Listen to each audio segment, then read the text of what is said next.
History.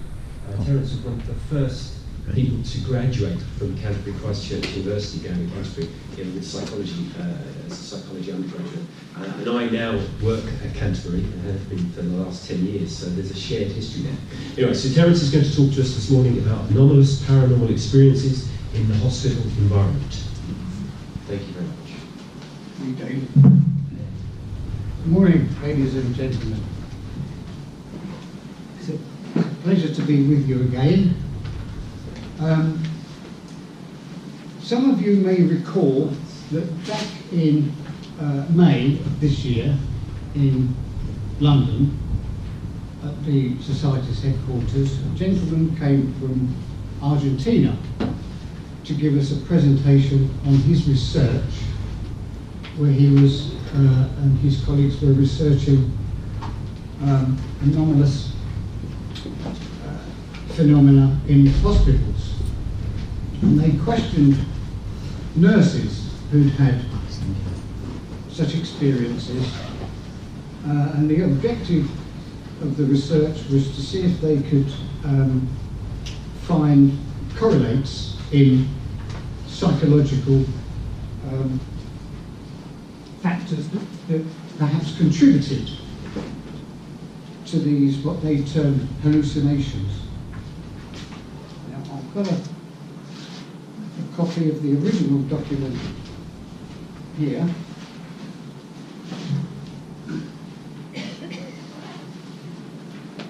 Because I had a good long chat with Professor Alejandro Parra afterwards.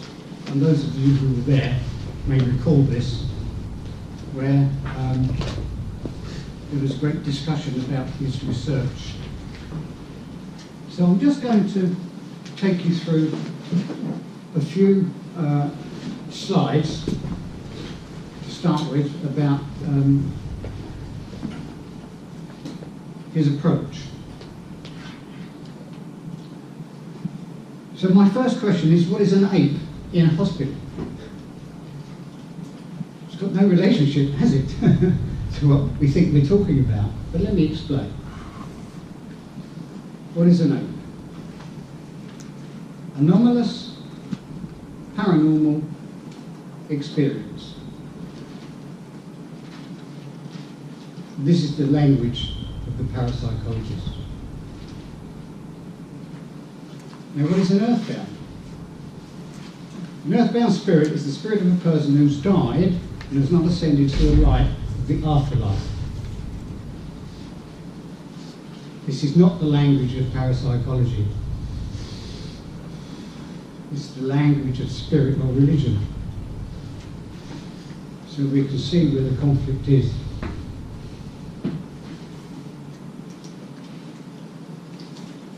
Now, a parapsychology explanation for these phenomena, according to this research,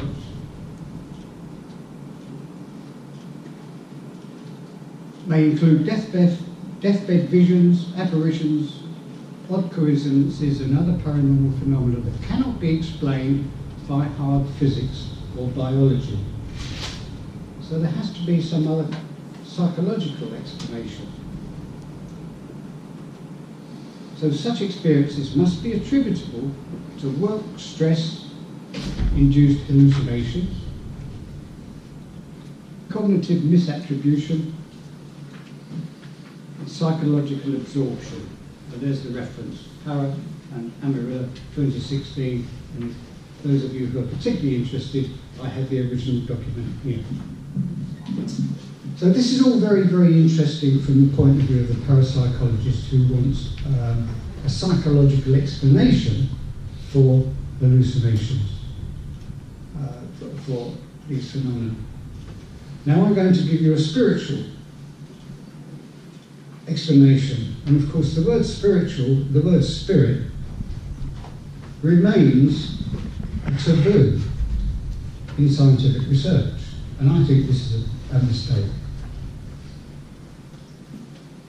So spiritual explanation, an afterlife is a reality.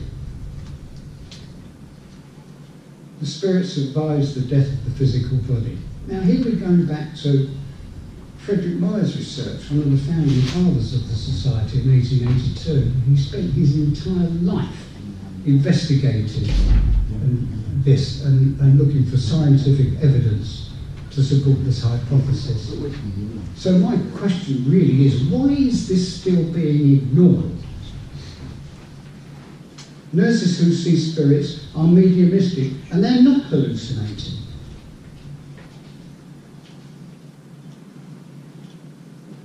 Earthbound spirits of the deceased who are found wandering around hospitals where they left their bodies may be questioned and asked for their name, what they died of, and the date they died before they are released to the light by spirit release practitioners. And this is what I do. I'm a spirit release practitioner.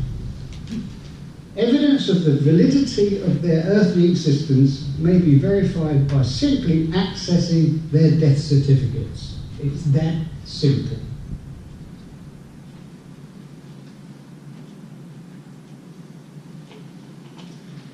Now, it was my intention to show you a video recording that I showed to an audience of sociologists in Aberdeen just a couple of weeks ago. A colleague has suggested it may be more valuable for me to talk about what happened rather than showing you this video recording. So let me explain to you what happened. Back in February of this year, I was teaching a group of trainees, students. I teach spirit release therapy techniques to those who are willing to learn. And we had a group of 10 people that made up, we had one general practitioner, a medically trained doctor. We had an academic anthropologist who had an interest in spirit possession from the ethnographic perspective.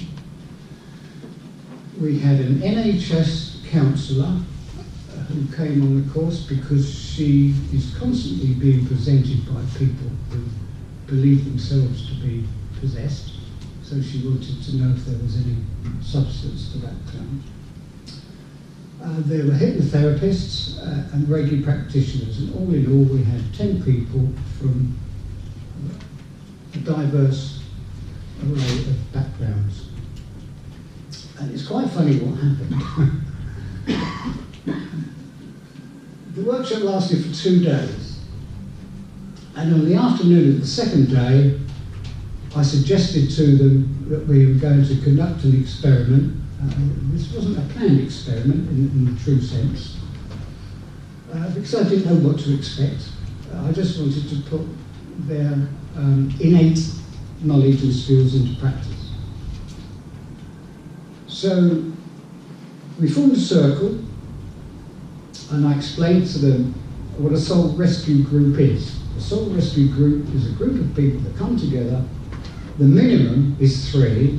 Usually they're comprised of perhaps 5 or 7 people. But you need a minimum of 3. One is a gifted medium. The second participant doesn't have to be mediumistic at all. You can be a researcher, a hypnotherapist, a psychiatrist, but someone who does not have mediumistic skills.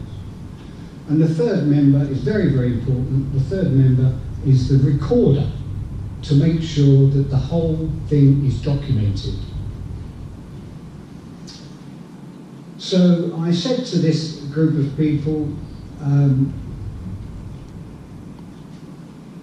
let's see if we can connect with the local hospital. And I asked a local guy, in fact he's my medium that I work with, I said to him, Andrew, is there a hospital nearby? He said, yes, there's Bath General Hospital. I said, okay, so those of you who are mediumistic, connect with Bath General Hospital, and let's see if we can find any earthbound spirits wandering around. And we did. We found a gentleman in his 70s. He was wandering around the hospital, very, very confused. And the medium who picked him up was actually a hypnotherapist herself, with mediumistic abilities.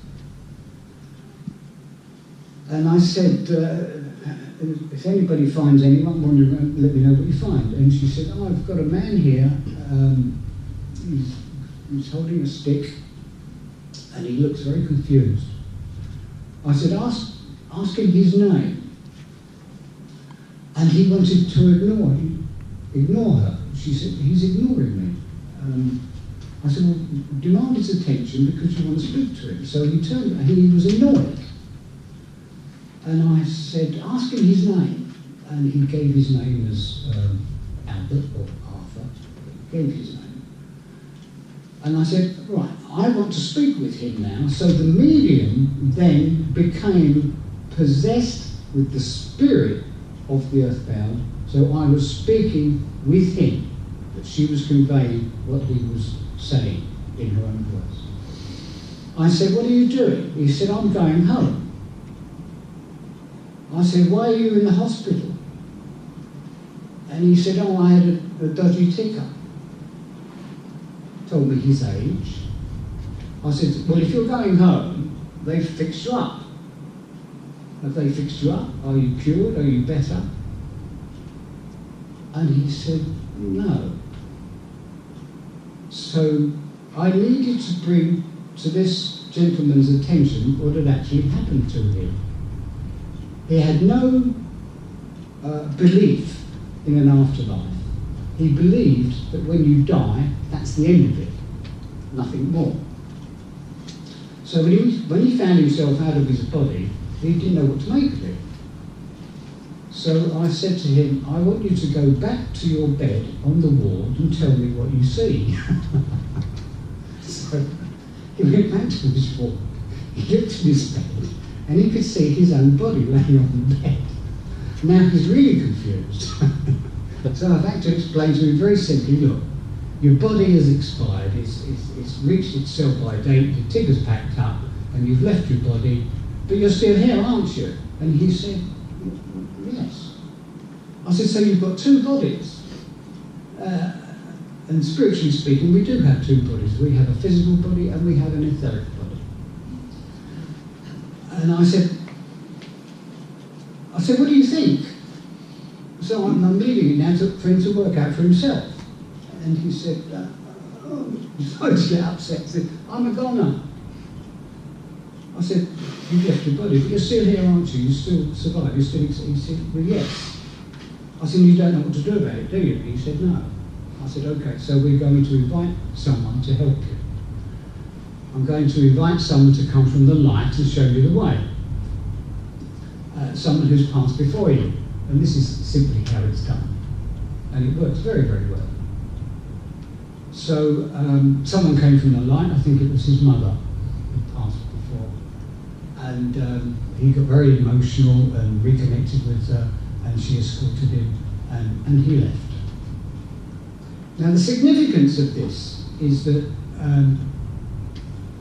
hospitals are full of such earthbound spirits because of society's virtually universal belief that there is no afterlife.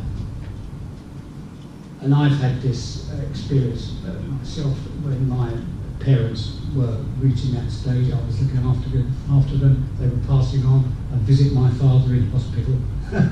I had a very interesting conversation with my father a couple of years before he died, when I was studying for my master's degree at Kent University. And he said, I don't know why you're interested in all this stuff, it's a load of nonsense. And I said, look, Father, I'm not going to try to change your beliefs because you've had those beliefs all your life. And I'm not going to try to change them now, but I will tell you this. On the day you die, you will know. And I just left it at that. And when he was in hospital and he was drifting away, the nurses were fussing around, doing everything they could in their power to keep him alive. And I took a nurse to one side and said, look, the old fella's drifting away. Why don't you just let him go?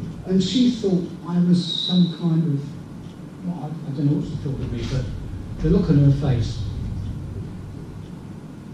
gave the message. She thought I was crazy to even suggest the idea that she shouldn't work hard to keep him alive. So it's a serious problem that we've got through our society. The video recording the the session that we had, there were other incidents that occurred. Another medium picked up on an ambulance arriving at the door of the hospital with a patient who was in emergency and he was being wheeled in. And she said, I'm picking up, and she wasn't the only one, there were several people in this group who picked up on the same thing, mediumistically. There was a gathering, a crowd, waiting at the door of the hospital, waiting for people to be wheeled in from the ambulance into the hospital in emergency. And this was a gang of dark spirits waiting to abduct those people who were dying before they had a chance to go to the light. Now, those of you who watch The Chase will be familiar with the Dark Destroyer, Sean Wallace, who says at the end of a successful chase, just another day at the office. What I'm talking to you about now, for me, is just another day at the office. This is daily occurrence. I get this daily. In fact, I had a new case come in this morning, and if I've got time, I'll read it to you. But one of the common occurrences that we find in dealing with these cases is that you'll have a patient who's showing signs of possession and distress, and we'll go in and investigate mediumistically using telepathy. And our cases are all over the world. We're in North America, Scandinavia, Australia. The one that came in this morning is from France. So it doesn't matter where they are, because we're dealing with consciousness beyond time and space. And very often what we find are cases where earthbound spirits have been abducted by dark forces and forced into the etheric field of a patient in order to drive them mad. That's the deliberate intention, is to drive them mad. So when we're dealing with a case like that, we are relieving the patient of the distress caused by these invading spirits and protecting him.